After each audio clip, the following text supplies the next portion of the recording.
देखु भारत वर्षर स्वाधीनता अनेक स्वाधीनता संग्रामी निजर प्राण को आहुति देते।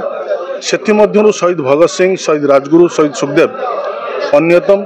मात्र 23 वर्ष बयस जीवन सर्वोच्च बलिदान दे से जो कीर्तिमान स्थापन करिसेंती। निश्चिंत आगामी पीढ़ी पर्यंत जे पर्यंत ये देश थिबो, ये विश्व थिबो, से पर्यंत तांकर जो साहसर प्रतीक युवक मान को प्रेरणा दे आसिबो। प्रति वर्ष शहीद भगत सेना परिवार तरफ मार्च 23 तारीख को आम आरंभ सहित पालन करिथाउ। एई दिवस रे प्रति वर्ष आम भद्रक मुख्य चिकित्सालय रोगी मान निमंते फल बंटन एवं एक श्रद्धांजलि सभा तापरे रक्तदान शिविर आयोजन करथाउ। आपण मान देखुथिबे प्रति वर्ष युवक मान भितर ये जो रक्त दवा एक आंदोलन सृष्टि होईछि।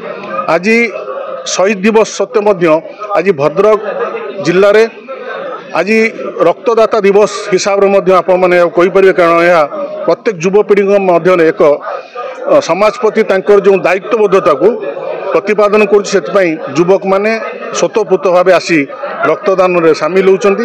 एवं चलित वर्ष आमे जो प्रति वर्ष जो संख्या रक्तदान करूँ, चलित वर्ष से संख्या को अतिक्रम करियो बोली आशा करुची।